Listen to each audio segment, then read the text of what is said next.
Hello everyone. It's been a while since I've done one of these. I had actually tried here a while back and I lost it for some reason. I don't know what happened. My computer's been screwy here lately where video is concerned. It tends to buffer a lot, but here I am anyway, and haven't broken the screen yet. I actually had been mulling over some different things that I wanted to vlog about, but I think the first thing that I would really like to talk about is something that, I don't know, it seems like it's kind of disappeared, and that is reading actual books, not the whole online or on your phone deal that's going on now, because I just think that's really ridiculous. And for anybody that's into that or has their books published through these things or able to be viewed through these things, that's fine, you know, that's your thing, but it just doesn't work for me. I want to have a paperback book in my hand or hardback book and everything that I can appreciate and take with me everywhere, and just kind of, I don't know, maybe I have some addiction or feel of paper and everything does something for me. It's just the thing that, it's something that it's original, and it's something that has really stood the test of time, and I just hope that funding will eventually come back again for libraries, and I hope that the state will start to really fund that more, and I hope that people don't turn away from paperback books and different things, because while the web is a great tool for different things, there's nothing wrong with picking up a book either and actually taking out the time to look and to focus and to just keep your mind busy in a way that the internet can't provide sometimes. And I have been, I've been writing now for, I haven't done the official math lately. I mean, I usually try to keep updating it in my mind, so if anybody asks me, because it's not one of those things that I can just rattle right off, but my birthday's coming up and I always go by my birthday and try to do a guesstimate to how long I think I've been writing, and I think this year is going to be the mark of 18 years, so almost up to the 20-year mark for writing, and it's a real joy. It's one of those things that I haven't been keeping up with lately. I've been going through kind of a writer's block. I have so much, I mean, I'm just so enthusiastic about it, and I really have the drive to want to do it, but when it comes to sitting down and actually doing it, whether it be via typing it up on the computer or writing it by hand, you know, even just doing an audio of it, I'm stumbling, and I don't know why. It's just so frustrating. It's like I'm behind a wall and I'm trying to break through, and I'm just having a hard time right now busting through that barrier, and until I can do that, I don't know when I'm going to actually get to anything. There's been a song poetry book and everything, a lyric poetry book and everything that I've been working on.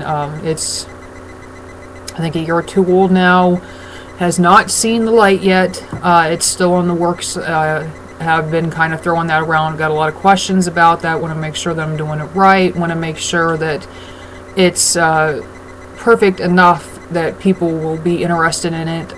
It's going to be a darker book because there is a darker side to me that a lot of people don't get to see, and I don't like these people that come out as these lollipop sucking innocent little baby face kids and then turn out to be a bunch of slutty, very raunchy performers and everything, and there's always a spectacle over that. I would like to come out and be honest from the start and let you know that I'm not perfect. Obviously nobody is, and that I'm not always as good as people claim that I am or would like to think that I am, that I do have a side to me too and everything that can be kind of ugly sometimes. There's times that I can be raunchy, I can be very vulgar at times with my writing. There's certain things that I write it and I am shocked that I've written it, you know, and I kind of, it takes you back and everything. There's things that nobody knows and everything, nobody's read, because I can't share it. It's not something I can put out like that. And a lot of people want happy things, but to me the world is not always a happy place, and you need to be able to see it from both sides. So it's like kind of channeling, you know, between the Christian poems and the things that are regarding the devil, or just darker images, just to try to show in everything that there's those two sides there, and you try to find that medium, and sometimes it's not always as easy as you would think. I would like to showcase the books that I have out so far. First one is Hazel Eyes Smile.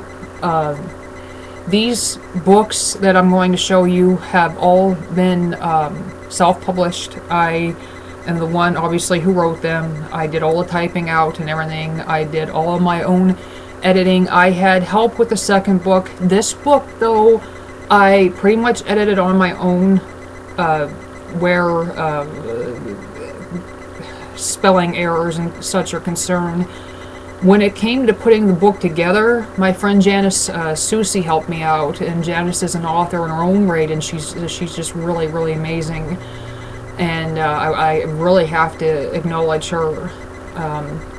But Hazel Eyes Smile was my first book, and the first book's always very special, and there's always a lot of hard work in it, and if you know it's your first book, you're learning so much about putting books out, and it's not like giving your works over to an editor and somebody and saying, okay, do this for me, send me the finished product and everything. With this, I got the chance and everything to design it all on my own and everything, and it gave me the freedom to do that. And that's why Lulu's really good if you're into self-publishing. There are the downfalls as well. I'm not really going to get into that. I probably should, but I'm not going to, because I'm not going to diss somebody and everything, because I don't think that's right, especially not without any backup and everything and proof to say anything. But I will say that I recommend Lulu highly for anybody that wants to be self-published. It doesn't mean you're going to make $1 million. It doesn't mean that you're going to be famous. But what it does mean is it gives you more control over your work, and it gives you more of a say on what goes on, and nothing, I mean nothing, gets put out there to the public unless it's what you want. And that right there is one of the best things ever. As a writer, it's just very important that you have full control over your work, and if you don't, it's not worth it. At least not from a standard to put it out like that, and unless you have control over it. This is the back of the book. Me and my long hair, I miss it very much. The cover, knowing this was the first book, I wasn't sure on how to make a cover, and everything was very confusing, so I just took the cover that the site offered. You don't have to do that, but like I said, when it's your first book and you're learning and everything, and there's so much to learn about it, and it can seem really frustrating and complicated at first and everything, so that's why I settled for the original cover, the cover that they offered on the site. I don't like it because you're going to see this cover around on many books. It's not special. It's not something that's going to scream out, well, this is Hazel Eyes Smile and everything, because it's not. It's not an original cover like that, but that's fine. It's not something that I want to change and everything. It's fine. Now, the nice thing about this is it's very nice. It's crisp and everything. As you can see, I'm in a relationship with paper. But it is, it's nice to be able to flip through, something like this. And some people use this to prop things up and everything. Some people use this everything as a showcase. I don't believe in that. And I take it very much to heart. And you can see here, the books there in the background are all mine and everything. And I mean, that's not even all of them. I have a very good book collection, or at least good by what I think is good books that I enjoy, and they're just very important to me. This book is going to be 5 years old next year, which is very important. It seems like it was just yesterday that I was working on this. It was not something that was expected. It was just something where I just decided that I wanted to put this out. And that, to me, is something where you really have to have a lot of drive, and you have to just say, this is how it's going to be. I'm going to do this. I don't care what anybody says. This is for me. And that's pretty much what it comes down to. It's like you have, for any of you out there that have kids, who have husbands, job, you got all this responsibility, you got all these things going on, and you're always doing it for somebody else. And this is one of those things where I could say, you know what, I'm doing this for me. I'm writing my works, I'm doing it the way I want to do it, and it's nice to do something for yourself every now and again. Now, there were poems in here that caused a lot of question. The last two songs in this book, because it's mainly poetry, but there are lyrics in it. And the last two songs, the song is called Depressed, and there's a clean version and a dirty version. I kind of wrote it like that because the dirty version came first, and it was so dirty that I figured it was only right to write a cleaner version to kind of make sure that somebody else could enjoy it, maybe that wasn't so much into the dirty lyrics. And it doesn't mean that it's all foul language or anything. It's just, it's not a very clean theme and everything. It's not something that I would want a child to read. The thing about it is it's actually mixed in with Christian lyrics, and I don't really want to go into that because it's such a frustrating thing to go through because everybody has their own opinion on it. But what I think it is it's nice to be able to put two things together like that would clash, just to show that they can be put together, and it kind of is something for everybody. That way you can find something, it's not all appealing to just one crowd, and I think that that's really important. Yeah, so this is the first one. This is in the public library, and of course you can find it on lulu.com. This is also on amazon.com and some of your other book sites. You can put in Hazel Eyes Smile, or you can put in my name, Tiffany Simar, S-I-M-A-R. I have to spell it out because nobody can ever pronounce it right or spell it right. The next book that came out was one that I had actually started.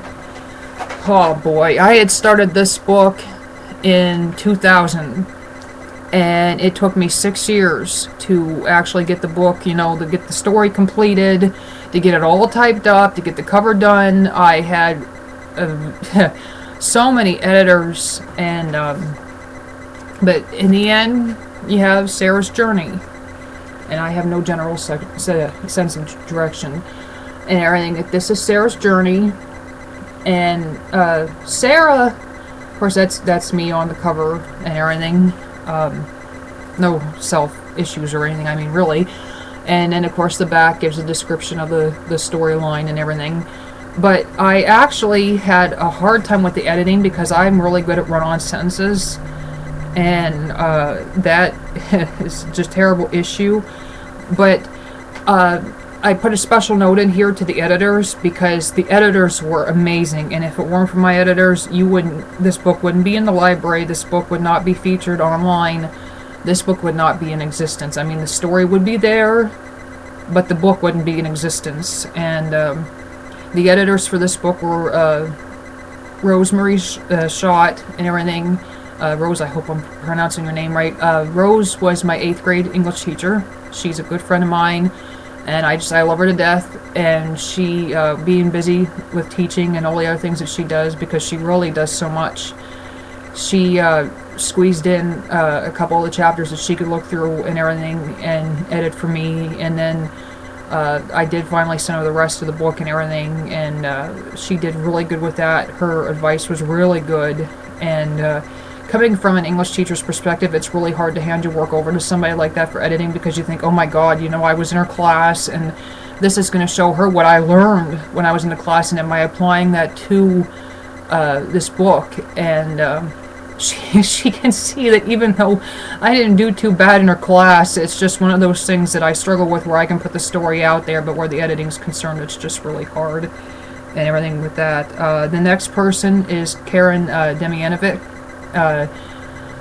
Karen is someone that my mom had in school. She was a reading teacher and someone that my mom is still friends with, and through my mother I became friends with Karen, and it had actually come up about Karen editing the book, and Karen pretty much started from the point, I think Rose did from chapters 1 through 5, and then Karen kind of took off from 5 till the end. And she also took a look at chapters 1 through 5 as well and everything after she had gotten done editing everything else. And she really put a lot into perspective. And of course, like Rose and everything, was shocked by all the run-on sentences and everything else. But she gave wonderful opinions, and she really made a difference as well. And I think that comes from just so many years of teaching and so many years of reading books. And I think that it really helps out. And it's just something that... just because you're a writer doesn't mean that you don't have to read other people's books, and I'm not saying that you don't, but if you are a writer and you don't, I really encourage that you do read other people's books, because it gives you an insight onto